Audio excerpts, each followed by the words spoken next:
At medyo sour taste yun sa aking bibig na sabihin kasi gusto ko syempre makita na mag-land sila to, bakbakan. But I think pa-prioritize pa rin dito yung Fred Rin at Baxia. Ang siguro outlier dito yung Joy. I don't think na yung Echo ibibigay yung Joy basta-basta pero sila kasi nasa first pick. So baka magpaunahan yung mga teams dun sa Joy. Bakit nga ba napakalakas ng Joy ngayon? Actual question. Dahil parang, yung, ang tagal natin hindi nakita yung Joy. Then suddenly, parang priority na ulit. Flex kasi pwede mo siyang i-jungle na ngayon. Dahil nga dun sa kanilang custom emblem, pwede mo siyang gawing XP. Pero I think mas gamit siya sa jungle. At walang hero na nakakababad sa mga objectives kapag may Joy na kalaban. Dahil yung DPS ang sakit kasi ng electrifying beats, and Exactly. it does take a lot of practice, no? So yun yung mga micro-intensive talaga ng mga heroes, dahil kung magkamali ka lang ng rhythm, ang laking dagok yun sa bawas na pwede mong mailagay. Pero patapos na ang ating first banning phase. Once again, it's red side for Blacklist International, blue side ang Echo. Makikita natin na may first pick ang Echo maya-maya lamang, at Fred Rin ay tatanggalin din ng Blacklist. Dalawa sa mga junglers na nabanggit natin kanina ay tatanggalin sa larong ito. So, sino lang na natira, if ever? Feeling ko, knowing na naban na tong dalawa, iba yung kukuha niya. Wow, Valentina agad. Yep. Actually, kasi di ba pag may ibang heroes na open, wala, Kaja, pero hindi na rin masyadong pino-prioritize sila Kaja, no? Not like before. Ito kasi kailangan mo ng combo with Kaja. Pero actually, pwede sila yung Blacklist, pwede sila mag-back siya ngayon, tsaka Kaja, in fact. Or the Joy that we mentioned. Tatlong heroes agad na top-notch at nasa taas ng mga tier list yan, panigurado. Personally, para sa akin, ang magandang kunin dito ng Blacklist is si Joy dahil na-flex nga nila yun. Very strong hero. Tapos pati yung Kaja para na-eliminate agad nila yung counter doon sa may Joy. Although nag-exist pa yung Franco, Kaja plus the Joy combo is very strong in the early stages. Tsaka ang laking dagdag din sa damage or magic damage, yung tinatanggal na magic defense ng isang Kaja. And ayan na nga, Kaja and Joy agad-agad na ipipick ng Blacklist International for their first 2 picks of the game. Sa tingin mo ay tournament Edward pick na ba to? Hindi pa. Yun yung magic nun Parang hindi ko pa nakikita si Sensui though na nag-joy. Pero yun yung beauty dun eh. Nasa bagong team kasi siya. Pwedeng na-amplify palalo yung hero pool niya. Kasi hindi, gana yan. Gamitin mo yung Joy. So, lalo-lalo na flex yung Joy. So, hindi pa rin natin alam until magkaroon pa ng ibang heroes. And look at this, 2 physical damage dealers ilalock in ng Echo. That's a lot of physical damage burst na manggagaling sa Pakito. At pati na rin itong Bruno na sa tingin ko ay talagang umaangat ngayon sa gold lane meta. Parang ito na nga yung binaban pa minsan, yung makabagong 1-1 ng season na to. Napakalakas kasi no kanyang damage. And of course, kapag yung Joy ay pumunta dun sa may Bruno, kaya niyang i-eliminate kung sakali. Kailangan niya lang isang lockdown. Maybe yung Franco kukunin later on o kaya yung Cho. Mga choices para kay JP. Alam naman natin si JP, signature hero na niyan. At mukhang pinipigilan agad nila maging malakas dito si Oheb. Kasi kung papansinin natin, itong Bruno, malakas siya sa lane. Tapos itong Pakito, anti-marksman talaga to. So, pinupuruan nila agad. Kumaga, ini-exert dito ng effort ng Echo. Okay, Oheb, hindi ka magkakaroon ng magandang laban. And alam naman kasi natin na si Oheb, historically speaking, pagka nabigyan ng magandang laning ay talagang nagkakaroon ng napakaganda na late game performance. And hihintayin natin kung ganun pa rin ba ang performance ng Filipino sniper after a long rest from MPL Philippines. Ito na nga yung comeback, ang prinsipe, ika nga, ng Blacklist International. May halong giggle to, of course, kasi ang taga niya din inantay na makapaglaro. So talaga inaabangan natin kung ano yung gagamit niya ng hero dito. Pero gusto ko lang sabihin, ang ganda first 3 picks ng parang killing potential ng Blacklist dito. Kasi usually, di ba, nasanay tayo sa kanila more on sustain, pero dito talagang gusto nila na kill after kill, having this Kaja and Kadita for their lineup. Pero maganda din yung ban nila dito, which is Kufra.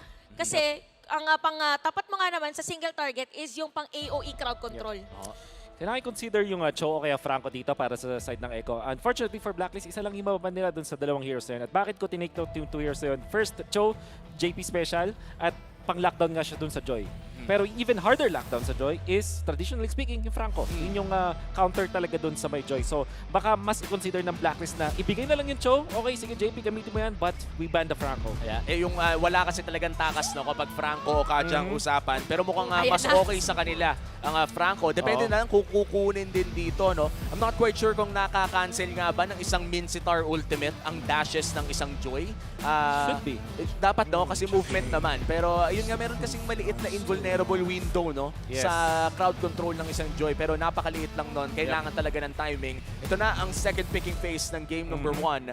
Ano kayang idadagdag dito ng Blacklist International? Marksman na kaya ang kukunin nila? Oy, Hindi. surprise pa din. Ayan. Kasi nga naman, nakafocus kasi sa heroes ni Oheb yung mga pinik ng Echo. So why not hindi muna natin ibibigay? So Yep. Baksha is very good para sa side ng Blacklist International. Meron pa silang added vision. Kasi for Baksha kasi since mabilis siyang gumalaw, mas may liberty Yep. yung taga-vision nila na pumunta kahit saan.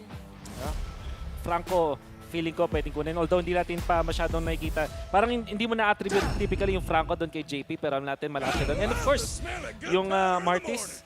Alam mo, iniisip ko dito para sa Blacklist, baka mag-Clint sila. Kasi kailangan nila ng range versus the Bruno. Isa pa yun, no? Sumisikat na rin ang Oo. Clint ngayon sa gold lane dahil sa napakataas na crit damage and yung siege potential na napakabilis din mag-push. Let's see if it's going to be the Clint for the side of Blacklist International. Kung hindi ang Clint, may iba pa tayong pwedeng makita dito. They can be boring by carry.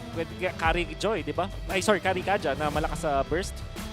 Irithel na typically ginagamit din pang team fight kind of lineup. Kaso kasi, hindi ko sure kung maganda ba yung Irithel versus Bruno. Traditionally, Bruno yung mas maganda sa lane na Parang yun. dalawang hit lang minsan pag full item ay umaaray na agad yung Irithel. So pag dumiretso pa siya, parang mas mahirap para sa kanya. So taking time, talagang kailangan pag-isipan na yung sa may gold lane hero. Magiging mahirap din ang laban na to para kay Oheb. And I think it is going to be the Clint locked in for the side of Blacklist International, as you said, no, Wolf. At least may panakas. Kung sakaling sapakin ng pakito, pwedeng isa lang ang makalusot, makapag-net agad palabas. Yeah. Yun ang ating mga aabangan mamaya lamang. And Yep. that's a complete lineup. Makikita nyo ngayon for Blacklist International. Ang ating drafters, Coach Tek-Tak for Echo, Master the Basics for Blacklist International. Alam mo kung iisipin nyo ang lineup dito ng Blacklist International, talagang pagdating sa first blood, mas mataas yung potential for them. Pero depende din sa may rotation ng XP laner. Kasi first blood potential meron din yung Pakito. So very crucial yung magiging initial rotation ng dalawang teams natin.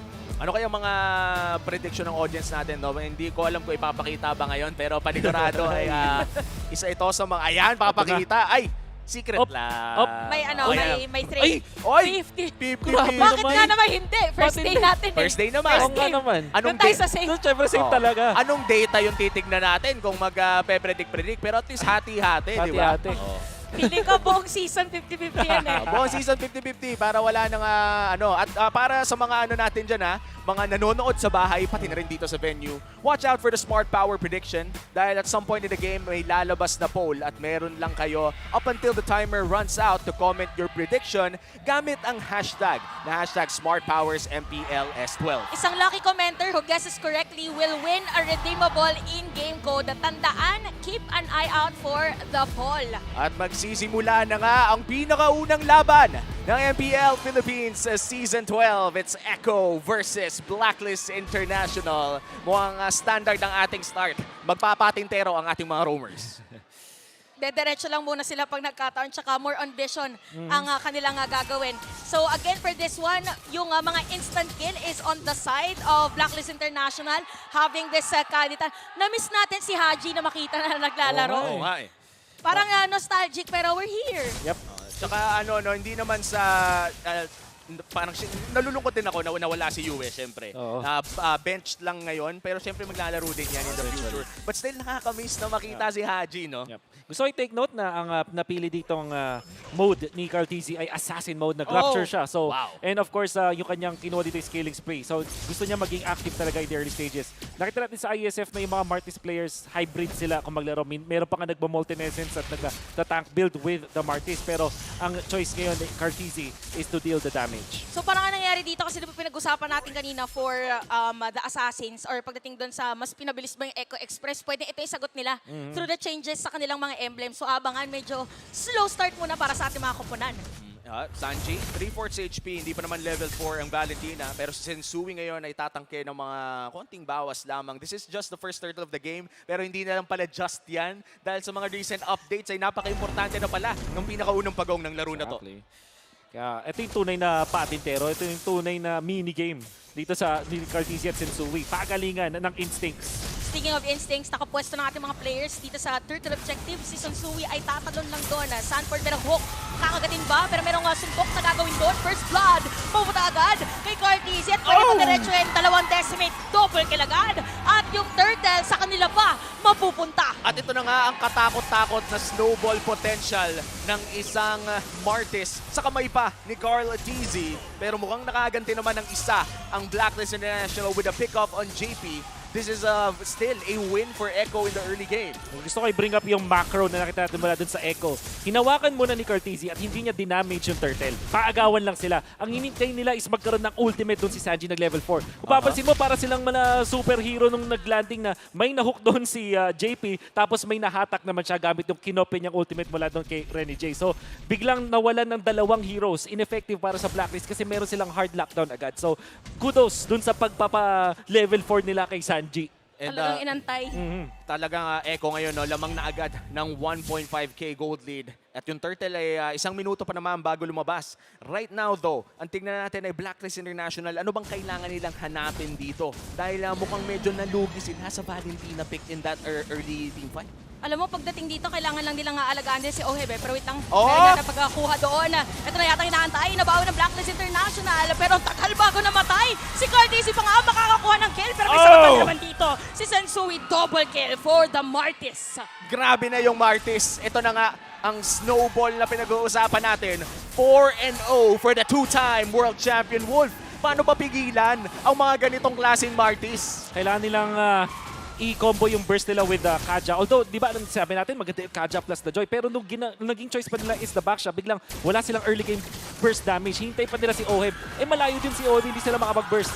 Oh, speaking of Oheb, parang delikado yata si Oheb din sa may top lane dahil merong tatlong players pero tatlo din naman para side ng Blacklist International at aalis na lang muna ang taas ng disiplina ng ating dalawang koponan. Grabe yung gold lane duel na yun. Akala ko lamang na talaga si Benny Cutie pero nakaganti pa si Oheb. Tapos nag-flicker pa. Though that would be very crucial. Yep. Dahil magkakaroon tayo ng turtle fight at walang flicker ang Filipino sniper. Ang tanong dito is kung sasama, hindi sasama si Oheb sa team fight natin. So ngayon medyo tahimik lang muna ang pagkuha ng turtle. Nakapwesto ngayon, 4 na players ng Echo at hindi na rin yata i-contest ng Blacklist as Echo secures the second turtle. Nakikita natin yung value ng dalawang supports dito mula dun sa Echo.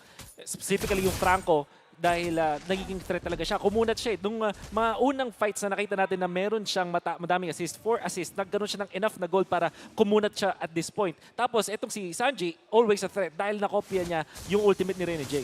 At gusto ko rin lang abangan dito no, kung ano nga ba ang maiaambag na damage ng isang Vengeance sa Joy. Mamaya lamang kapag bumanat-banat na ang Bruno o kahit ang Martis na rin. But right now, it's still Echo holding the lead. At mukhang hahawakan nila yon hanggang ma-shutdown dito si Carl Tizzy. Ang tanong, hahayaan ba ng Echo yon dahil mukhang tuloy-tuloy lang ang Echo Express? Parang kung titignan mo yung galaw ng dalawang teams natin, nag-aabangan lang din talaga. Nagkataon for Echo, nakakasikir na sila ng kill. At saka yung emblem nga dito ni Carl Tizzy. So with the movement of Blacklist International, alam mo na meron din silang gustong plano.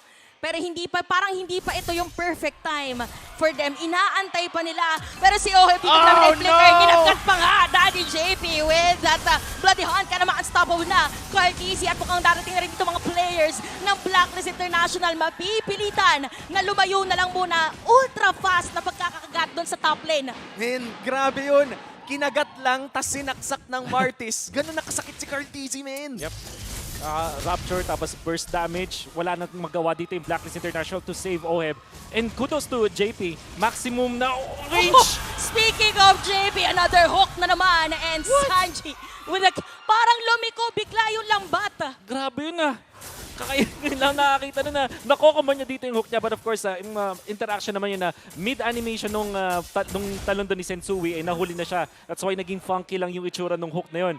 Pero yung commendable sa kanya sa may top lane kung saan yung pagka-flicker in niya kay Oheb na maximize niya yung maliit na range ng Bloody Hunt. So kung papansin mo, hindi talaga super point blank pero nahuli pa rin niya doon si Oheb. At kung titignan natin, no, lumobo ang gold lead na meron ng mga Orcas in this 7-minute game. Mag-6,000 na ang kalamangan ng Echo at nahihirapan na talaga ang Blacklist makahanap ng kanilang mga opportunities to burst down members coming in from Echo. In fact, hindi pa tayo nakakakita nung parang nung parang ulti na burst down talaga na tatlo silang pumapasok. Oh, parang nga nauunahan kasi sila pagdating doon sa positioning. Probably inaantay. Kanina nakita natin is MVP to.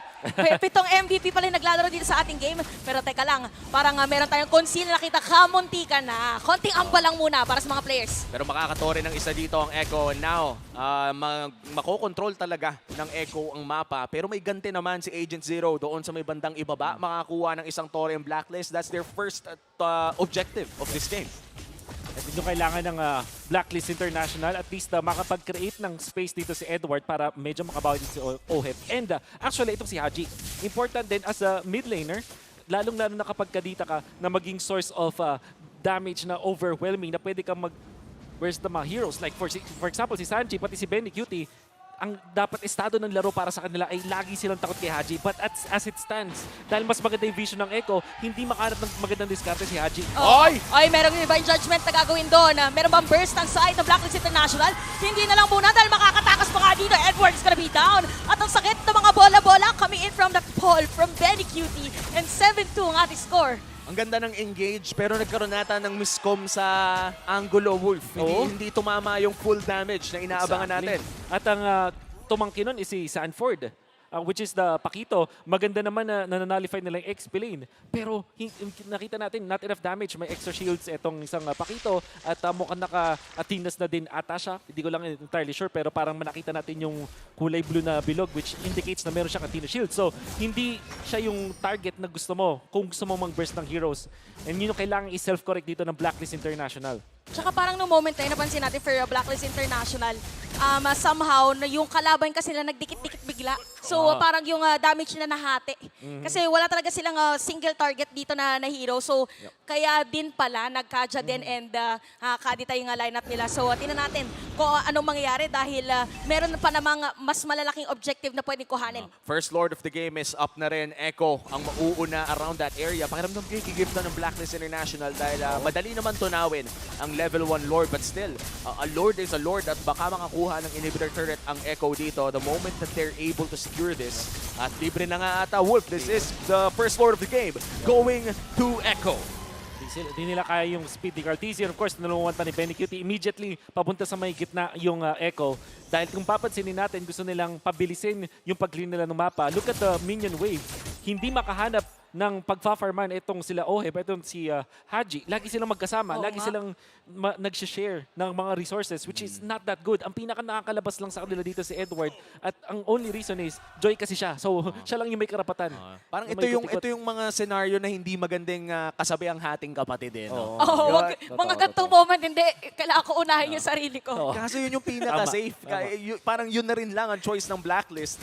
Now Echo with almost a 10k gold lead Wow. marching in. May Lord pa doon sa may bandang itaas. Ano kayang pwedeng gawin ng Blacklist dito para makadepensa? For Blacklist, mabilis na kasi yung clear na minion wave nila. So, probably ganun lang din naman yung gagawin. At pwede din nakuhanin muna Sensui Lord, palilikuin. Pero tinan natin, meron ba hook? Okay, medyo wala tatama doon. Pero sa may top lane natin, meron din conceal si Renegade at successfully madedepensahan ito. Hila na sinasabi natin! Sakto, Oheb! Ay makakakuha ng kill. Ito na inaantay nilang pa isa-isa at makakadepensa pa nga. Torres sa top lane, unti-untiin ng Echo successfully masisira nila. At after nyan ay aalis na sila. One inhibitor down for Echo. Nakaisa naman ng Blacklist International, a crucial conceal play mula kay Renegade. But still, mission successful para sa Echo, makaisa ng inhibitor turret. Exactly. Dahil yung first Lord tapos nakakuha ka ng isang inhibitor turret, sobrang saya mo dun sa pangyayari na yun. And we can expect na yung Echo, i-control nila yung mapa afterwards. 80 seconds before the next Lord. At yung Lord na yan, meron na nung tinatawag na turret clash.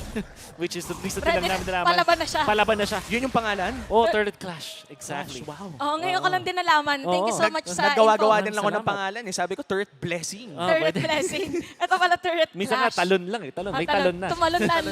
Tama. Ay, hindi. Yun yung si Lord. Yung Ah, ano. sorry. yun. ano yung pumuputok yung Tore? Anong parang, pangalan? divine something defense eh. Wow. Meron, meron. Wow. Grabe ka Oo. talaga, idol. Ay, that is a wolf for you guys. Iba. Hintayin natin yun maya-maya. Pero hindi pa kasi yun activated ngayon, kaya naging madali para sa side ng Echo makapag-push doon sa may bandang itaas. Naku po. Hindi tatama ang knockout punch pero JP nag-aarap ng flicker kaga! Napakagandang kagat naman yan. Edward, na kanila makukuha. Tapos mabibilitan na lumayo. Ay, Ang mga ay. nakatakas, nakauwi. So buhay pa rin ang mga players at pwede pang dumepensa ang Blacklist International. Pero sabi nila ng Echo, parang more on pressure lang ang kanilang ibibigay. Yun yung parang pinagpawisan ka na yun sa mga movie. Oo. Yung dumaan yung papatay sa'yo tapos nakahinga ka pa, nakapagtago ka sa locker. Ay, locker. Tama.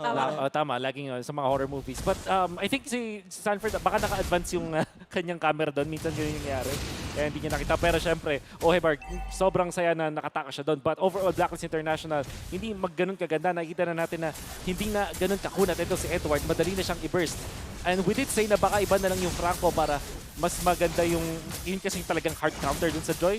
But they opted to ban yung Cho. At na, pinuproof ni JP na hindi lang Cho yung kanyang signature hero. Napakaganda ng performance niya with this Franco. Hindi lang pala pansipa. Pati rin yung Pangkain din. pangkain din. Pangbingwit. Ay, pero medyo delikado dito. Speak of pingwit, mukhang meron tayong mabibingwit. Ginamit yung flicker, hinahabol. Dito si Rene J. Meron din naman time ang Echo, Cyclone Icon C. Lahat ng gagamitin, kakapitan. At ang ibon ay lilipad pa rin. Okay, Ayan na. Eto na. 3, 2 seconds. Sanford, masasalisihan na Rene naman. J is alive! Kamunti ka na, nakatakas na. 2 beses nang nasalisihan si Sanford, pero 10,000 pa rin ang lamang ng Echo. It's gonna take more than that for Blacklist to come back from this game. Isang malupit na depensa. Gusto ko lang Yan ang kailangan nilang gawin. Gusto ko lang sabihin, sobrang intense sa laban Sobrang natin. intense. Importante lahat, pati pag Pag TP, TP. inaabangan natin. The most intense TP of all time. Kasi 4-5 yung humahabol sa'yo. Talaga importante. Speaking of importante, Naku po. meron namang hook para dito kay JP. Si Sensiu yung magiging target nila. Ginamit ang Aray! Glory of the World. Tapos sarado mo pa with a decimate. Pero may bawi na din naman. Si Haji, the KDA machine, tries to defend their face. Pero sabi dito, ni Edward, papasok lang din with those electrifying beats. At ginamit na rin. Ay, ayun, ayun Pero may lang! bawi, dumedepensa pa rin. Pero Base story, lock! mapupunta sa Echo. This winning moment is brought to you by our official sponsor, FWD Life Insurance. It's going to be Echo taking game number 1 with a dominant 10K gold lead. Naging maganda man ang mga plays ng Blacklist International sa bandang dulo. Naging too late na. Yes, and for Echo, yung sinabi natin kung mabilis ba yung Echo Express, talagang malapi-tupi yung kanilang Malapi-tupi. from base to base ang nangyari dahil dinire-diretso nila at napakaganda rin naging performance. Yung addition dito ni JP, pinatunayan niya na yung kanyang vision, yung setup ay nandoon. At ang ganda din ng mga nakita natin mula sa laning ni Benny Cutie, hindi pa rin pumapalya, ganun pa rin talaga ang bagyo. And to think na Bruno, first or second pick, technically speaking. So parang maisip mo naman na pwede nga naman yung plate na manalo dun sa lane. Pero hindi naman sa laning stage lang bumawi yung Echo. The thing is, inikutan din nila kung papansin mo, around 4 minutes, nandun agad yung 4 na membro ng Echo to really pressure itong si Oheb. At nagsimula ang lahat ng yun no, sa turtle fight, sa pinakaunang pagong na nakita natin kung saan nakapag-snowball si Carl Tizzy. Nabanggit mo nga din kanina, ang kanyang emblem na type ngayon ay Assassin. Yep. Which meant parang na-amplify pa yung mga snowball na pwedeng makuha ng Martis in the early game. Alam, probably kaya din siguro nag-assassin no, si Carl Tizzy kasi ang pinaka-goal nila is kailangan mag-snowball yung Martis. Kailangan pa rin sa turtle makakuha agad tayo ng kill. After nun, win. Pero parang high risk, high reward din if ever na baliktad yung nangyari at blacklist yung nauna doon sa turtle. Nakakita na rin kasi tayo ng mga Martis na nalulugi naman ng maaga. Tapos ang nagiging problema, parang wala kang Martis, taga-retry, kumbaga taga-retry lang. Oh, exactly. Maganda na pinoint out niya na kasi yung Martis parang masasabi mong ano siya, high risk, high reward sa ngayon. Especially dun sa build na ginawa ni Carl Tizzy na focus dun sa may damage. Kung hindi nag-pay off yun, hindi mapapaganda yung panside ng Echo. Pero buti na lang may kunting insurance pa rin naman itong Echo kasi naka-Franco pa rin sila. So kahit anong estado ng laban, kahit nahihirapan doon si Martis, no matter what happens, meron siyang at least 1 or 2 kills sa game. Dahil meron siyang may makakagat at may maagat. And they got more than that. At bukod pa doon kung mga Franco players natin dyan, panigurado nakakita na tayo ng mga hook na nagbago talaga ng takbo ng mga laro. Yun yung mga Yes. tinatawag nating miracle hook o yung mga walking win condition ang isang Franco dahil nga kahit luging-lugi ka na, talagang minsan makakakuha ka ng importanteng tao at Yup. yung pa ang magbibigay ng panalo sa'yo. But this time for Echo, hindi na umabot sa ganong klaseng sitwasyon dahil sila ang may hawak ng lamang all throughout the game. Nagsimula sa 2,000, natapos sa 10,000. At grabe, game 1 pa lang yon. This is a best of 3 series. Chantel, sa tingin mo ba abot ang 3 games to? 50-50 yung audience natin, bakit hindi? O bakit hindi? Ano nangyari Tignan natin. doon? Pero ating imayin muna natin ang game number 1 kasama ating analyst, Wolf. Ikaw na muna. Madaming beses din natin na-mention yung pinaka-importanteng laban sa game na to, which first turtle fight. At nakakuha agad ng 2 kills doon si Carl TZ, sabay kuha ng turtle, then snowballed off of that. Ang ating MVP ngayon ay syempre walang iba kundi etong si Carl TZ. Inuna niya na mag-focus dun sa may damage, knowing full well na yung kanilang draft is Martis plus the Franco in the last part. Ang maganda palagi sa Echo, the way na nagda-draft sila, laging merong combo, laging nagme-make sense in the end. 2 heroes helping each other out. For example, nung meron silang Bruno plus the Franco, yun agad, meron ka agad nakikita may burst. But in the early stages, kung saan hindi pa malakas yung Bruno, aasa ka dito sa may Martis. At maganda ang pinakita dito ni Carl TZ going in for the damage build, pero when it comes to his items dun sa bandang late game, nag-focus siya ngayon sa defense para siya na yung taga-front for his team so that Franco will not have that burden. Tingnan naman natin yung ibang mga parte ng laban na to, particularly doon sa first few minutes. And you can see that Echo going for the play dito sa may purple buff, and Blacklist, ang kanilang nag-go doon is si Sanford at hindi pa nga namatay si Sanford afterwards. Nakikita natin yung lack of damage para sa ng Blacklist International. And maybe this is because pinili nilang mag-back siya pa. Nung kinuha nila yung Joy tsaka yung Kaja, meron ka na dapat na problem when it comes to dealing damage from your XP lane. Di gaya na dito sa Echo na alam natin mataas ang damage agad ng isang Pakito, kaya agad makapag-burst. And when it comes to Kaja, Joy, and Baksha, papansinin natin, Kaja, ang gusto niyang kapartner palagi, mga burst heroes. Joy, tsaka itong Baksha, medyo nasa damage over time. Ibig sabihin, sustained pa yung damage. Hindi sila yung isang burst agad ay makaka-eliminate na isang hero. At yun ang kulang doon sa composition dito ng Blacklist International. Para naman doon sa Echo, ang pinaka-commendable para sa akin, which I think is the main key to victory kung ba't sila nanalo, is kung paano nila pinlano yung turtle fight. Ang ginawa nila dito, hinawakan ni Carl TZ yung turtle, hindi mo na dinamage at hindi binigay din yung aggro doon kay Sensui habang hinintay nila si Sanji na makapwesto at makakuha nung kanyang ultimate. Once he was able to get the ultimate na nakita natin na cooldown reduction pa pala siya dito, ang naging effect nito para sa side ng Echo is meron silang 2 hard CC. So, meron kang hatak at meron ka ng Kaja ultimate, which is very important sa mga turtle fights. Imagine kung nagkaroon nga ng 50-50 dun sa ating jungler na nung time na yun ay pares naman sila ng levels, hindi makakaporma doon yung Baksha. Kahit anong gawin niya dahil kinagatan nga siya nung ultimate ni Kaja, hindi siya makaka-retry. That's why Echo really won that fight. At to think na dalawa yung hard lockdown nila with the Iron Hook tapos meron ka pang Kaja ultimate, hindi nakakilos yung side ng Blacklist International. Nakita natin na effectively na-nullify yung 2 heroes ng Blacklist International dun sa first turtle fight. At nung nakaramdam yung Echo bilang mga killer whales talaga, nakaramdam sila na pwede nilang gamitin yung kanilang killer instincts, dire-diretso din silang nag-snowball. Hindi nila pinahinga yung Blacklist International. Rotate agad dun sa may top lane. 4 kills agad ang ambag ni Carl TZ in the early stage. Napakahirap ng solusyonan, especially dahil sa lack of damage doon mula sa side ng Blacklist. At grabe talaga yung problema na pinakita ni Carl TZ in that game dahil nga nakakita